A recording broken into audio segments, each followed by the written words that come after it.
তো এখন কথা হলো এই কিয়ামত যে হয়, তো আপনার এই বিশ্ব ব্রহ্মাণ্ডটা ধ্বংস হয়, মানে আপনার পৃথিবীটাই ধ্বংস হয়। এখন কথা হলো ধরেন যখন এই পৃথিবীটা যখন ধ্বংস হবে, যে বাইরের পৃথিবী আমরা ধরি যে বাইরের পৃথিবী ধ্বংস হবে, তাহলে এখানে অবশ্যই কারো ইমান আমলের পার্থক্য অবশ্যই আছে, সবার তো সমান হবে না। না, তো পৃথিবী যখন ধ্বংস হলো সবাই তো একই শাস্তি ভোগ করে মারা যাচ্ছে, সেটা তো সম্ভব না। সেটা কেমনে সম্ভব?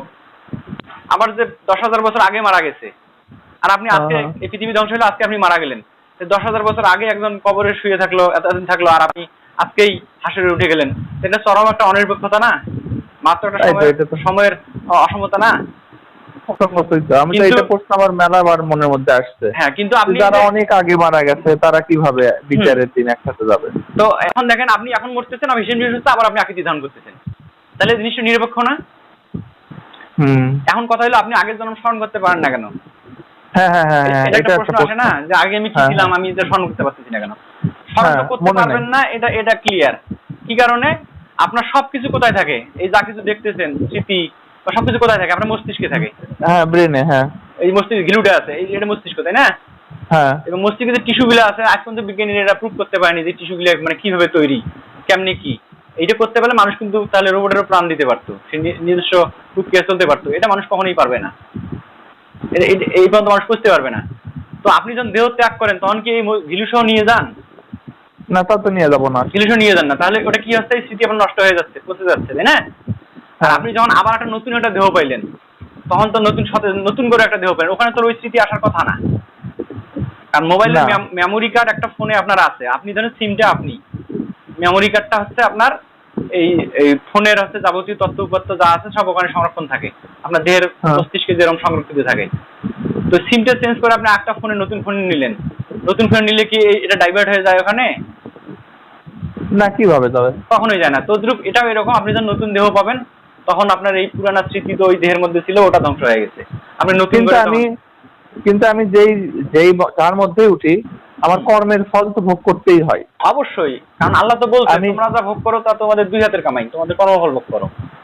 তার মানে আমার মনে থাক আর না থাক, আমি কি পাপ করছি, আমি এটা মনে থাকুক আর না থাকুক, কিন্তু সেটার ফল আমি ভোগই করবো। হ্যাঁ, ভোগ অবশ্যই করতে হবে। এখন কথা সেটা মানব রূপ নেই হোক আর যে রূপ নেই হোক, যে রূপ নেই হোক। তো এখন কথা হলো আবার এগুলার মাপও হয়। আল্লাহ দয়াশীল, যদি আপনি সঠিক প্রক্রিয়া যান তাহলে এগুলো মাপ হয়ে যাবে। আচ্ছা, তাহলে এখন দেখেন, এই যে আপনি যে সত্তা আছেন, রায়ান ভাই আছেন, তাহলে আপনি কিন্তু কেউ না, দেখেন আপনি কেউ না, আমার তো অস্তিত্বই নাই। তাহলে আমি বলতেই তো কিছু নাই। হ্যাঁ, আপনি যে কথা বলতেছেন, এই কথা কি এই কন্টের মাধ্যমে কথাটা সাউন্ডটা সৃষ্টি হচ্ছে, তাই না? হ্যাঁ, অদৃশ্যটা আপনার কথা। আপনার দেহটা না থাকলে আপনি কথা বলতে পারেন না। না, আপনার এই দেহ না থাকলে আপনি খাইতেও পারবেন না, হাত নাই। না, তাহলে এখন কল্পনা করেন যে আমার কিছুই নাই, তাহলে এই পৃথিবীতে আপনার কিভাবে চলা উচিত? এই জন্য হুজুর পাক সাল্লাল্লাহু আলাইহি ওয়াসাল্লাম একটা কথা বলে গেছে যে মরে যাও। কথা বলতে না, এটা দিয়ে কি বোঝাইছে? আপনাকে আত্মহত্যা করতে বলছে? না, না, না, না। একটা মৃত মানুষ কি কিছু করতে পারে? তার কোনো ইচ্ছা আছে? না। সে কাউকে আঘাত করতে পারে, কারো ক্ষতি করতে পারে? না। ঠিক আপনি এই জ্যান্ত অবস্থা থাকতে আপনার আচরণটা হবে এমন যে একটা মৃত মানুষের যেমন কোনো চাওয়া পাওয়ার কিছু নাই, হ্যাঁ, তদ্রুপ আপনি যদি এরকম একটা ধারণ করতে পারেন তাহলে দেখবেন যে সব আপনি এই জিনিস থেকে দূরে থাকতে পারতেছেন। এখন কথা হলো এই মনকে আপনি মন থেকে শয়তানটাকে কেমনে আলাদা করবেন? দুধ থেকে মাখন আলাদা করতে গেলে আমি যে উদাহরণগুলো উপমাগুলো একটু উপমা দেই, এই কারণে উপমা দিলে জিনিসগুলো বুঝতে সহজ হয় আর কি। হ্যাঁ, বাস্তবের সাথে উদাহরণ দিলে মিলে যায়। আর আমার উদাহরণগুলো হবে কি প্রকৃতি কেন্দ্রিক, কারণ এগুলো মানুষের সৃষ্ট না, এগুলো আল্লাহর সৃষ্ট। এই প্রকৃতির নিয়মকে চেঞ্জ করতে পারে না।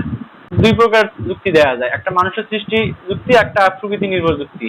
তো মানুষের সৃষ্টি যুক্তিটা কিন্তু অথেন্টিক না, তাই না? আচ্ছা, হ্যাঁ, খাঁটি হবে না ওটা। কিন্তু আল্লাহরটা একদম খাঁটি হবে। এই দুধ তো আমরা প্রকৃতিতে পাই, তাই না? হ্যাঁ, তো প্রকৃতিতে পাই, এই দুধের সাথে মাখন মিশে থাকে। দুধ কি নিজে নিজে মাখনকে আলাদা করতে পারে? না, পারে না। একজন কারিগর লাগে, তাই না? হ্যাঁ, কারিগর আলাদা করে দেয়। তো আপনি যে খান্নাস আপনার ভিতরে আছে, আপনার সাথে মিশে আছে, সেটাকে আলাদা কে করবে? একজন কারিগর করবে, একজন শিক্ষক করবে, একজন গুরু করবে। হ্যাঁ, এসে কোন গুরু? যে নিজেকে খান্নাসকে আলাদা করতে হয়েছে, হ্যাঁ, মুক্ত হয়েছে। কোন সে জানে কেমনে এটা করতে হয়, এমন একজন লোক লাগবে। এখন হ্যাঁ। আমি পারি না, আমি জানি না কেমনে এটাকে শয়তানকে আলাদা করতে হয় নিজের থেকে। তো আমি কি আপনাকে আলাদা করতে পারবো? না, কিভাবে পারবে? আপনি কখনোই- নিজেই তো পারছেন না। হ্যাঁ পারি নাই। তো যে পারছে এরকম একজন কামেল লোক, তার কাছে যেতে হবে। হ্যাঁ কামেল লোক লাগবে। সে আপনাকে প্রক্রিয়া শিখিয়ে দেবে যে হ্যাঁ সে তো তার জীবনে ঘটে গেছে, সে তো আলাদা করছে, সে আপনাকে দেখাই দিবে এভাবে আলাদা করবেন। তো মেইন যে জিনিসটা, আপনি ধরেন বিয়ে করছেন, বিয়ে করার পর সংসার করতেছেন, তাই না? সন্তান উৎপাদন হচ্ছে, এটা বৈধ হচ্ছে না? হ্যাঁ। তা আপনি শুধু বিয়ের প্রক্রিয়াটা বাদ দেন, বিয়ের প্রক্রিয়াটা বাদ দিয়ে মনে করেন এটা নাই, এখন যে অবস্থা আছে এই অবস্থা, এটা কি বৈধ? না, বৈধ না। অবৈধ। কেন অবৈধ হইলো? আপনি প্রথমে সিস্টেমটা মানেন নাই, হ্যাঁ। তাই না? হ্যাঁ হ্যাঁ। তদ্রূপ এই মানুষ সৃষ্টির পর, আদম সৃষ্টির পর আল্লাহর প্রথম হুকুম কোনটা? তাহলে অবশ্যই প্রথম হুকুমটা আগে মানতে হবে। প্রথম কোন হুকুমের কথা বলছেন? তো প্রথম হুকুমটাই হচ্ছে কিন্তু এই ওয়াজুদিল্লাহ আদমকে সেজদা করো। হ্যাঁ, ইবলিসকে, যেটা। হ্যাঁ হ্যাঁ, তো আদমকে সেজদা, মানুষ সৃষ্টির পর প্রথম হুকুমটাই হচ্ছে যে আদমের সেজদা। তো এই হুকুমটা আগে মানতে হবে। আর এই আদম সেজদা থেকে কিন্তু দল দুইটা হয়ে গেল। হ্যাঁ হ্যাঁ হ্যাঁ, একটা নবী রাসূল বা আল্লাহর দল, আর একটা হচ্ছে শয়তানের দল। তাহলে আপনাকে ওই গোড়ায় যাইতে হবে। কারণ আল্লাহ, আপনি ধরেন ওই প্রথমটা মানেন নাই, বাকি সৎকর্ম করছেন, ভালো কাজ করছেন, তাই না? আপনার তো জান্নাত পাওয়ার কথা, ভালোভাবে নামাজ পড়ছেন, আপনার জান্নাত, কারো ক্ষতি করেননি, মিথ্যা বলেননি, হ্যাঁ মানুষের উপকার করছেন, কারো ক্ষতি করেননি, তো সেক্ষেত্রে তো আপনার জান্নাত পাওয়ার কথা। কিন্তু আল্লাহ কি বলছে যে এক শ্রেণীর লোক থাকবে যারা সৎকর্ম করবে, ভালো কাজ করবে, অতঃপর তাদের জন্য আখিরাত নাই। কেন নাই? এই যে আপনি বিয়ে না করে সংসার করতেছেন, সব অবৈধ হয়ে গেছে, তদ্রুপ ওই আদম সেজদা আপনি করেন নাই, ঠিক আছে, প্রথম হুকুমটা মানেন নাই, যার ফলে সব আপনার জলাঞ্জলি গেল। ইবলিসের যেটা হয়েছে, ইবলিসের কোনো পাপ আছে? ইবলিস তো একটা অর্ডার মানে নেই, শুধু একটা আদেশই মানে নাই। আর আর আর আর যাবতীয় যা কিছু আছে সব মানছে না ইবলিস? সবই মানছে। শুধু কি এমন একটা জিনিস যেটার কারণে আল্লাহ এই একটা আদেশ না পালন করার, আদমকে সেজদা না করার কারণে সব চলে গেল? সেটাই তো, এটা একটা। নাকি ইবলিসের জন্য আলাদা নিয়ম, আপনার জন্য আলাদা নিয়ম? তা তো না, একই নিয়মই হওয়ার কথা। ইবলিস তো জিন জাতি, আদেশ তো করছে ফেরেশতাদেরকে, তাই না? হ্যাঁ হ্যাঁ হ্যাঁ। ইবলিস তো জিন জাতি, তাহলে ইবলিসের বিচার কেন হইলো? এটাও একটা কথা ঠিক বলছেন, ওটা তো ফেরেশতাদের অর্ডার ছিল, ফেরেশতাদেরকে অর্ডার করছে। তো ইবলিস তো আর ফেরেশতা না, তখন তো নাম ছিল আজাজিল আলাইহিস সালাম। তো ইনি তো আর ফেরেশতা না, ইনি ছিল জিন। জিন থেকে ইনি ফেরেশতাদের সর্দার বানাই দিয়েছে আল্লাহ তার ঈমান আমল দেখে, তাই না? আল্লাহর এত নৈকট্য লাভ করছে যে হচ্ছে তাকে ফেরেশতাদের সর্দার বানাই দেওয়া হয়েছে। আল্লাহ তার ভুল কাউকে মানে ওই জায়গায় অধিষ্ঠিত করবে না, তাই না? হ্যাঁ হ্যাঁ। তাহলে শুধু একটা এই আদেশ অমান্য করার কারণে তাকে কেন লানত দিল? কোরআনে কোথাও পাবেন না যে আল্লাহ বলতে আমাকে সেজদা করো। সকল সেজদার মালিক কিন্তু আল্লাহ। হ্যাঁ। সূরা জিনের 18 নম্বর আয়াতে বলছে যে সকল সেজদার মালিক আমি। তাহলে সকল সেজদার মালিক যদি আল্লাহ হয়, তা আল্লাহ তো আবার নিজেই বলছে আদমকে সেজদা করার জন্য, তাই না? হ্যাঁ হ্যাঁ। তাহলে সেজদার মালিক আদমও হচ্ছে, আল্লাহ হচ্ছে। আল্লাহর কথা সাংঘর্ষিক হয়ে গেল না? এক হিসেবে তো তাই দাঁড়াচ্ছে, দুটো দুই রকম হয়ে গেল। দুটো দুই রকম হয়ে গেল না? যে ফেরেশতারা হচ্ছে আদমকে সেজদা করছে, বা আল্লাহকেও তো সেজদা করছে। তাহলে আদম যদি সেজদার মালিক হয়, আল্লাহ সেজদা, আল্লাহ বলছে আমি সব সেজদার মালিক, তা আল্লাহর কথা সাংঘর্ষিক হয়ে গেল না? তা তো হতে পারে না। তাহলে তো ইবলিসকেই তো তাহলে আরো পুরস্কার দেওয়ার কথা। ইবলিস বলছে যে না আল্লাহ, আমি তোমাকে ছাড়া কাউকে সেজদা করবো না, তাই না? হিসাবে তো তাই। হ্যাঁ। তাহলে তো ইবলিসই আরো বেশি প্রিয় হওয়ার কথা, কিন্তু তারপর ইবলিস লানত খেলো কেন? আল্লাহ তার মনে আদমের মধ্যে ঢুকে হয়তো সেজদা চাইছে। আসলে এই জিনিসটা কি, এই জিনিসগুলো আসলে প্রমাণ নাই, নিজের বিবেক দিয়ে, জ্ঞান দিয়ে চিন্তা চেতনা করা ছাড়া এই জিনিসগুলো কেউ মিলাইতে পারবে না। সেটা হলো আল্লাহর কিন্তু রূপ দুইটা। আচ্ছা। একটা প্রকাশ্য রূপ, একটা অপ্রকাশ্য রূপ। সূরা হাদীদের 3 নম্বর আয়াতে দেখবেন আল্লাহ বলছে যে ওয়াল জাহিরু ওয়াল বাতিনু, মানে আল্লাহ হচ্ছে প্রকাশ্য ও অপ্রকাশ্য। পাশাপাশি কিন্তু দুইটা কথা। প্রকাশ্য মানে কি? অবশ্যই দেখা যায়। দেখি না জীবনে। হ্যাঁ। প্রকাশ্য হলে দেখা যায় না? হ্যাঁ, দেখা তো যায়। অপ্রকাশ্য জিনিস দেখা যায় না, কিন্তু প্রকাশ্য জিনিস দেখা যায়। দেখা যাবে। তাহলে যদি আল্লাহ বলতে আমি প্রকাশ্য, তাহলে অবশ্যই আল্লাহর একটা আকৃতি আছে, তাই না? তাহলে আল্লাহ একবারই বলে দিত যে আমি অপ্রকাশ্য। তা তো বলেনি। হ্যাঁ, এটা ঠিক আছে। তাহলে আল্লাহর প্রকাশ্য আকৃতি কোনটা? এটা তো জানা নাই। জানা নাই। এই প্রকাশ্য আকৃতির কিন্তু আদম আকৃতি। আচ্ছা, মানে আমার মানে মানুষের রূপ। মানুষের রূপ। আল্লাহ একটা কথা বলছেন না যে আল্লাহর সম্বন্ধে কোনো উপমা বা মিসেল দেওয়া যাবে না। হ্যাঁ। আদমের চেহারাটা যে আল্লাহর মতো হয় বা আল্লাহর চেহারাটা যে আদমের মতো হয়, তাহলে এটা উপমা হয়ে গেল না? তুলনা তো একদিক দিয়ে হচ্ছে। হ্যাঁ, উপমা হচ্ছে। আবার আল্লাহ বলে দিচ্ছে কি না আমার সম্বন্ধে কোনো উপমা চলবে না, হ্যাঁ, হ্যাঁ, হ্যাঁ, তাই না? হ্যাঁ, হ্যাঁ। তাহলে এই সূত্র কেমনে মিলাবেন? এখন আদমের চেহারাটাই যদি আল্লাহর চেহারা হয় তাহলে উপমা হইলো? আদমের চেহারাই যদি আল্লাহর চেহারা হয়, হ্যাঁ, কারণ আদমকে তো দেখাই যায় না। আপনি দেহ থেকে বের হয়ে গেলে তো আপনার দেখাই যাচ্ছে না। দেহটা কার? দেহটা কে? রূহ ফুৎকার করার পর কিন্তু সেজদার হুকুম হয়েছে। হ্যাঁ, রূহ মানে ফুৎকার করার মানে পর, হুকুমটা আগেই হয়েছে, হ্যাঁ, যে যখন রূহ ফুৎকার করিব তখন তোমার সেজদা লুটিয়ে পড়বে। তো হ্যাঁ। রূহ ফুৎকার করে নাই তখনই কিন্তু আদেশ। তো হ্যাঁ, যখন হ্যাঁ, যখন আল্লাহ স্বয়ং নিজে ঢুকলো দেহের মধ্যে, তখন কিন্তু আদম চেতন ফিরছে, মানে সজাগ হয়েছে আর কি। হ্যাঁ, হ্যাঁ, হ্যাঁ। তাহলে একটা জিনিস দেখেন, আদম তো ভিতরে ছিল তখন আত্মা আকারে, তখন কেন চেতন আত্মা ফিরল না? ছিল। তখন কেন চেতন ফিরল না? তার মানে দেখেন, যদি রূহ ব্যতীত আপনি স্বয়ং একাই এই দেহের মধ্যে থাকেন, আপনি মানে অচেতন হয়ে থাকবেন। তাহলে কেবল আল্লাহ ভিতরে আসলেই, আল্লাহ তার দেহের মধ্যে আসলেই এটা সজাগ হয়ে যায়, তাই না? ঠিক আছে, তো ফেরেশতারা কিন্তু সেজদা করছে আল্লাহ চেহারায় সেজদা করছে, আদমের চেহারাতে না। আদমের চেহারাটাই আল্লাহর চেহারা। আচ্ছা, তখন চেহারাটা হয়ে গেছে আদমের চেহারাটাই আল্লাহর চেহারা। আল্লাহর চেহারা, আল্লাহর চেহারার মধ্যে আদম ভিতরে আছে। তো ফেরেশতারা আল্লাহ জ্ঞান করে সেজদা করছে, বিধে শিরক হয়নি কিন্তু। আর সেজদাটা করছে কিন্তু লক্ষ্য কি? আল্লাহ। হ্যাঁ, আল্লাহকে যদি আদমকে টার্গেট করতো, যে আমি আদমকে সেজদা করলাম, তাহলে কিন্তু শিরক হয়ে যেত, তাই না?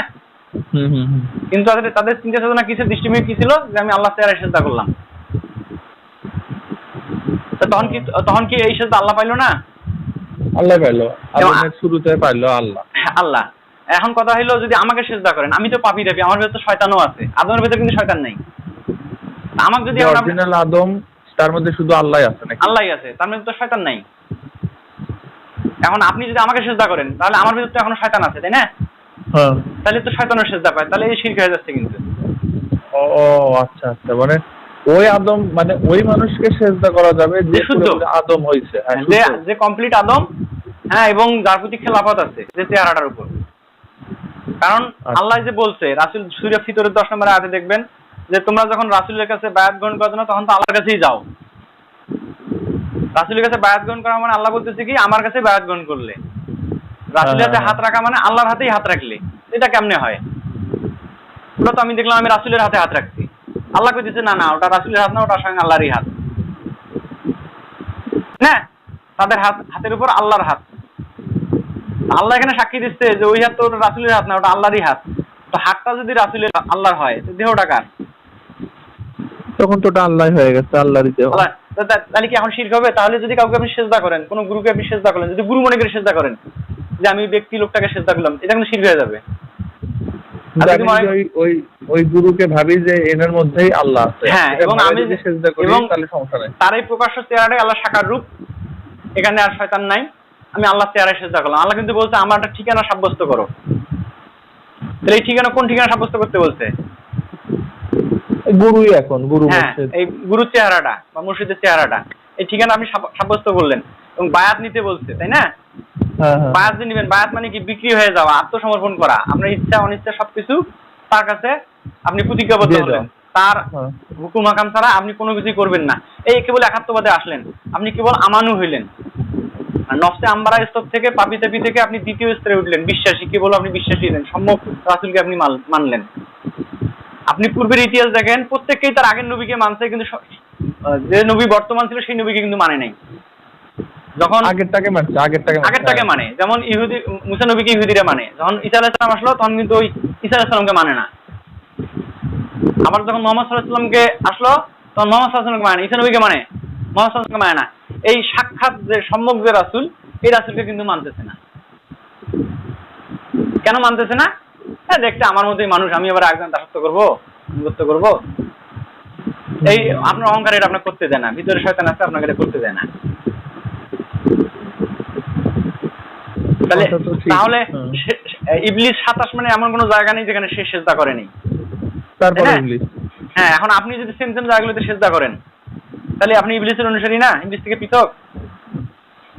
একই তো। আবার আল্লাহ কি বলছে যে ইবলিসের অনুসরণ করিও না। তাহলে ইবলিস যেভাবে করে সেভাবে আপনার করা যাবে না। ইবলিস কোথায় সেজদা দেয় নেই, সে জায়গায় আপনাকে সেজদা করলে ইবলিসের দল থেকে আপনার নাম কাটা। এজন্য শয়তান তখন বাপ বাপ করে পালাবে, আপনি ইবলিস মুক্ত হবেন তখন।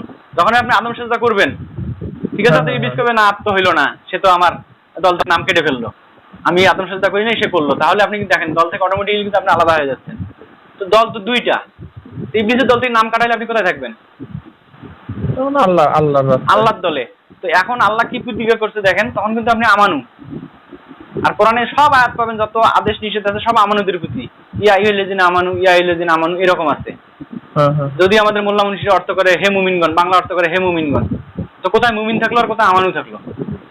তাহলে এরা কিরকম কোরআন বুঝে, কোরআনের অর্থ কিরকম বুঝে, একটু নিজের বিবেককে জিজ্ঞেস করে দেখিয়েন। কোরআনের বাংলা অর্থ পাবেন কিন্তু ইয়া আইয়ুহাল্লাযিনা আমানু, বাংলা অর্থ করছে হে মুমিনগণ। দেখো মুমিনকে, মুমিন কথাটা তো আল্লাহ কোরআনেও ব্যবহার করছে, তাই না? তা আমানু আর মুমিন কি এক হয়ে গেল? মুমিনদের প্রতি কোনো আদেশ নিষেধ পাবেন না কোরআনে, কারণ সে মুমিন আপনি তখনই যখন আপনি শয়তান মুক্ত হয়ে গেছেন, তখন আপনার কি আদেশ নিষেধ থাকতে পারে? এবং এই মুমিনদের মধ্য থেকে রাসূল নির্ধারণ করে আল্লাহ। সূরা বাকারার 111 নম্বর আয়াতে দেখবেন যে মুমিনদের মধ্য থেকে আমি তোমাদের কাছে রাসূল পাঠাই যে তোমাদেরকে কোরআন তিলাওয়াত করে। তাহলে কোরআন তিলাওয়াত করার অধিকার কার? রাসূলের। যে মুমিন, হ্যাঁ মুমিন, হ্যাঁ রাসূল, মুমিনদের মধ্যে রাসূল হয়েছে। হ্যাঁ, যে প্রচার করে তাকে কিন্তু রাসূল বলা হয়। সূরা মায়েদার 99 নম্বর আয়াতে দেখবেন যে প্রচার ব্যতীত রাসূলের দায়িত্ব নাই। এই প্রচার কি? আল্লাহর বার্তা প্রচার করে। তো যে আল্লাহর বার্তা প্রচার করে সে রাসূল, এটা আল্লাহ নির্ধারণ করে দেয়, আপনি নিজে নিজে প্রচার করলে হবে না। তাহলে কোরআন তিলাওয়াত করবে, ব্যাখ্যা করবে একমাত্র রাসূল। রাসূল কোরআন ব্যাখ্যা করলে এটা কোনো ভুল নাই। এই আমরা মুফতি মাওলানা আলেম ওলামারা ব্যাখ্যা করতেছি, তাফসীর করতেছি, সব ভুল হয়ে যাচ্ছে, বিভিন্ন ফেকা সৃষ্টি হচ্ছে, কেউ কারোটা মানতেছে না। একমাত্র রাসূল শুধু সঠিক ব্যাখ্যা করবে, তাই না? এটাই তো হয়। এখন যেহেতু রাসূল ধরেন সশরীরে নাই, আছে, অবশ্যই আছে। এই আরো একটা ভুল দেখেন, কি বলা হয় যে রাসূল শেষ, তাই না? না, আমি এই পর্যন্ত বিশ্বাসের এই স্তর পর্যন্ত মানে হয়েছে যে আল্লাহ রাসূল সে তার কবরে এখনো জিন্দা, সেখান থেকে সে খোঁজ খবর রাখে। আমি বলছি তার কি শারীরিক কোনো রূপ আকার ধারণ করে এখন কি আমাদের মাঝে আছে? হ্যাঁ, অবশ্যই অবশ্যই। এখন এই জিনিসটা কিভাবে দেখেন, তো কোরআনে কিন্তু বলা আছে খাতামান নবী, নবুয়ত খতম হয়ে গেছে। যেহেতু কোরআন পূর্ণাঙ্গ হয়ে গেছে, আল্লাহর বিধান সম্পূর্ণ হয়ে গেছে, তো নতুন করে কোনো কিতাব আসবে না, কোনো ওহী নাজিল হবে না। তো যে কোরআনে খাতামান নবী না বলতো, তারপরে আমরা সাধারণ জ্ঞানে বুঝে নেওয়া উচিত যে আর কোনো নবী আসবেন না, তাই না? হ্যাঁ। কিন্তু রাসূল যে আসবে না এই ধরনের কোনো আয়াত কিন্তু কোরআনে নাই। বরং ইমাম মাহাদির কথা শুধু শুনছিলাম, আসলে আমি এই যে বিষয়টা ক্লিয়ার না। মানে যেভাবে আমরা বলি যে ইমাম মাহদী আলাইহিস সালাম আসবে, একটা সশরীরে আমাদের মতো একটা মানুষ আসবে, এটা জীবনও আসবে না। আসবে না? না, ইমাম মাহদী হচ্ছে বর্তমান, উনি একেবারে আদি, মানে এই পৃথিবী তো শেষ নাই, উনি অনন্ত অসীমকাল থেকে বর্তমানই থাকবে। আপনি যখন নূরে মুহাম্মদী গুণ ধারণ করবেন, পরিপূর্ণ রূপে মুহাম্মদ সাল্লাল্লাহু আলাইহি ওয়াসাল্লামের যে গুণ আদর্শ আপনি ধারণ করবেন, এই নূরে মুহাম্মদী গুণ ধারণ হলে আপনি ইমাম মাহদী। এটা একটা পথ। মানে ওইখানে যে মুহাম্মদ রাসূলুল্লাহ সাল্লাল্লাহু আলাইহি ওয়াসাল্লামের সাথে সাথে নবুয়ত শেষ হয়ে গেল, এখন দুনিয়া যদি আর মানে আপনার সাথে কথা বলে আপনিও যেটা বললেন যে পৃথিবী আর শেষও নেই, ধ্বংস নেই, তার মানে কি মুহাম্মদ সাল্লাল্লাহু আলাইহি ওয়াসাল্লাম পর্যন্তই ওই আকারে নবীর যাত্রা শেষ হয়ে গেছে, কিন্তু এখন থেকে যতদিন এই পৃথিবী চলবে ততদিন আসলে তাহলে তিনি আছেন কিভাবে এই মানে বাস্তবায়নটা কিভাবে হবে? আচ্ছা দাঁড়ান, এখন কিভাবে হবে?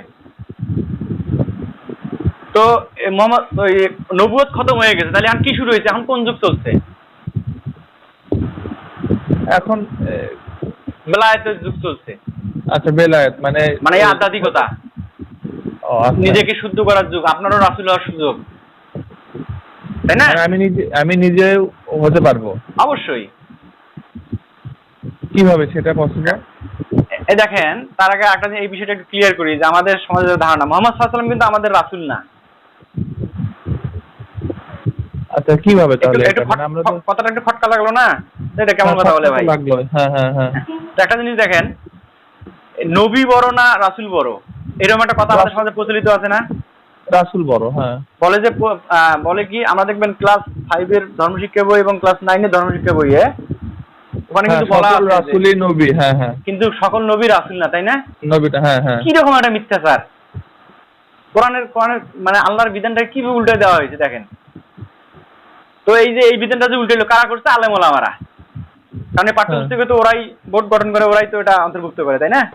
হ্যাঁ হ্যাঁ হ্যাঁ। তাহলে এখান থেকেই বুঝে নিবেন যেহেতু আল্লাহর নিয়মটা পুরোটাই উল্টে দিছে, তাহলে এরা যা কিছু করতেছে তাহলে এরা কি করতেছে? তাহলে আল্লাহর শরীরটা করতেছে না পুরো উল্টাটাই করতেছে?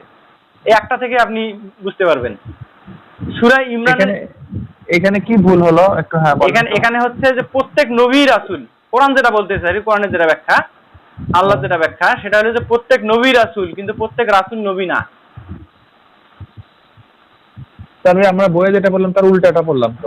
উল্টাটা বললেন, তাই না? কোরআনের পুরো উল্টাটা। এখন কোরআনে যেটা বলছে সেটা তো একটা ব্যাখ্যা প্রমাণ দিতে হবে আপনাকে, তাই না? আমি আপনাকে বললাম, আপনি মেনে নেবেন না? সেটাই তো।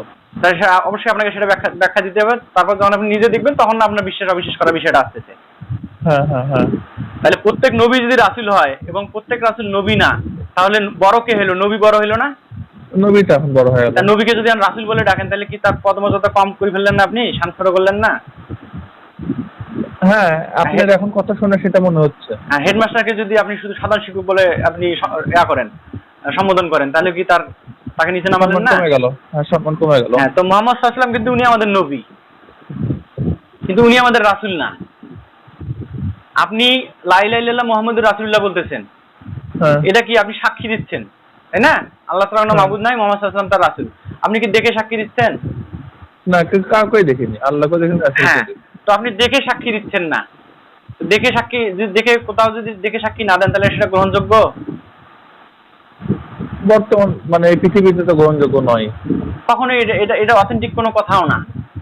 কেউ একজন মার্ডার হয়েছে, আমাকে জিজ্ঞেস করলো, ভাই আপনি কি দেখছেন খুন করেন? না, আমি দেখি নাই, কিন্তু জানি খুন করছে, এটা মানবে? না, মানবে না। না, আপনি নিজে দেখেন নাই। তো তদ্রূপ এই সাক্ষীটা যে আপনি দিচ্ছেন, আপনাকে দেখেই সাক্ষী দিতে হবে। তাহলে দেখেন, রাসূলকে আল্লাহ বলছে যে প্রত্যেক সম্প্রদায়, প্রত্যেক জাতিতে রাসূল না পাঠিয়ে কাউকে শাস্তি বা ধ্বংস করে না। হ্যাঁ, এই কথা আছে। হ্যাঁ, এবং সব ভাষাভাষী রাসূল পাঠিয়েছি। হ্যাঁ হ্যাঁ হ্যাঁ, এটাও আছে। হ্যাঁ, তাহলে আপনার সব ভাষাভাষী, মুহাম্মদ সাল্লাল্লাহু আলাইহি ওয়াসাল্লাম তো আরবি ভাষায় ইসলাম প্রচার করছে, তাই না? হ্যাঁ। তাহলে আপনার ভাষা, এই আয়াত মতে আপনার ভাষাতে রাসূল আছে না? আল্লাহর মানে কোরআনের বাণী অনুযায়ী তো নিজ ভাষায় থাকা উচিত, কিন্তু হ্যাঁ, সেটা তো হলো না। কিন্তু নিজ ভাষা না থাকলে অনিরপেক্ষ হয় না? আরবিতে যারা আরবি ভাষাভাষী তাদের জন্য সহজ, আমার বাংলা ভাষা কঠিন হয়ে যাচ্ছে, তাহলে এটা তো কঠিন। অনিরপেক্ষতা না? কিন্তু আপনার বাংলা ভাষাতেও যদি রাসূল থাকে তাহলে তাদের ক্ষেত্রে তো আপনার ক্ষেত্রে নিরপেক্ষ বিচার, এটা মানবেন তো? হ্যাঁ। এখন যে করোনা সিচুয়েশন চলছে, এটা একটা গজব না? অবশ্যই গজব। এটা শাস্তি না? হ্যাঁ, শাস্তি। তাহলে এখন যদি রাসূল না থাকে তাহলে তো এই আয়াত মিথ্যা হয়ে যায়। আল্লাহ বলছে যে রাসূল না পাঠিয়ে কাউকে শাস্তি বা ধ্বংস করে না। এখন যে আপনি শাস্তি পাচ্ছেন, কেউ মারা হচ্ছে, ধ্বংস হচ্ছে, তাহলে এটা কি এই আয়াতের বিরুদ্ধে গেল না? কিছুটা হ্যাঁ, বিরুদ্ধেই তো গেল। হ্যাঁ, কমপ্লিট বিরুদ্ধে চলে গেল। হ্যাঁ। আবার মুহাম্মদ সাল্লাল্লাহু আলাইহি ওয়াসাল্লামের সময় যে সাহাবীরা যে তাকে যারা সরাসরি পাইছে, সরাসরি নবী মুহাম্মদ সাল্লাল্লাহু আলাইহি ওয়াসাল্লাম আমাদের নবীর কথা শুনছে, আর আপনি আমি শোনার কথা 1400 বছর থেকে এটা কিরকম বিকৃতি হিসাব করেন? হ্যাঁ, অনেক বিবর্তন হয়ে আসছে, বিবর্তন হচ্ছে। তাহলে কি ওই সময় যারা সরাসরি রাসূলকে পাইছে, মুহাম্মদ সাল্লাল্লাহু আলাইহি ওয়াসাল্লামকে পাইছে, আর এখনকার আমরা, তাহলে কি নিরপেক্ষ হইল বিচারটা? তাদের জন্য আমাদের জন্য সমান হইল না? তাদের জন্য বিশ্বাস করা যতটা সহজ ছিল আমাদের জন্য কঠিন। তাহলে আমাদেরকে অনিরপেক্ষ হয়ে যাচ্ছে। কিন্তু রাসূল যদি বর্তমান থাকে তাহলে তো সমস্যা নাই, তারাও পাইছে, আমরা পাইলাম। দেখেন আল্লাহর বিধান কত নিরপেক্ষ। তাহলে যেটা বলছিলাম, সূরা ইমরানের 81 নম্বর আয়াত, আপনার কাছে কোরআন আছে কি? আমি এখন আমার কাছে নাই, পাশের রুমে আছে।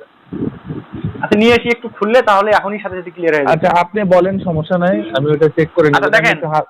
হ্যাঁ, বলেন। খুব ইম্পর্টেন্ট একটা আয়াত, কিন্তু এই আয়াত কিন্তু কখনো শুনে নেই মনে হয়। এটা বলে না, এরা সত্য গোপন করে। এইজন্য আল্লাহ বলে দিয়েছে, যারা আমার সত্য গোপন করে তারা কাফের। আচ্ছা, সত্য জানে কিন্তু নিজের প্রয়োজনে, নিজের অসুবিধার কারণে এই সত্য গোপন করবে।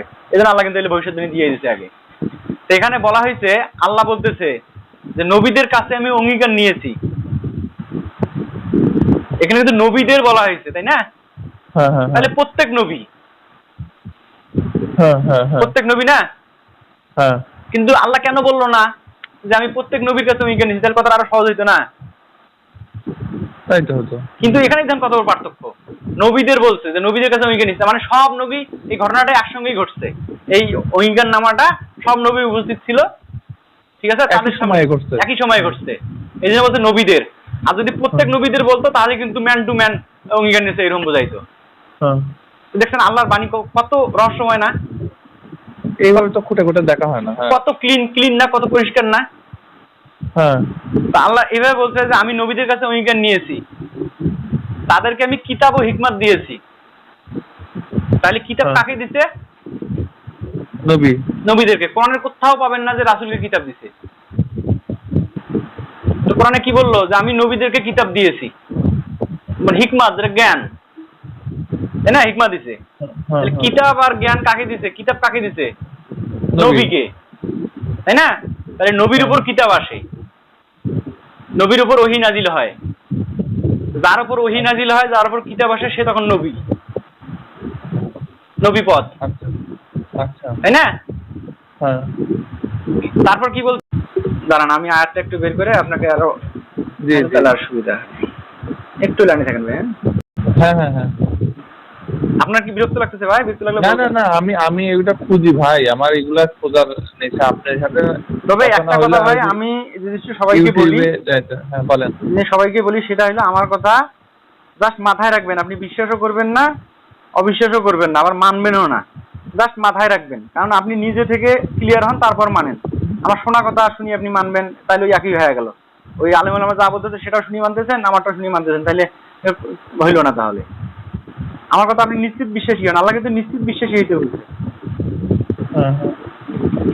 তো জাস্ট আপনি আমার কথাগুলো শুনে যান, মাথায় রাখেন, পরে কোনো এক সময় যখন জীবনের চলতে চলতে যখন জীবনের সাথে ঘটবে, তখন স্মরণ হলে হইতে পারে আমার কথাগুলো।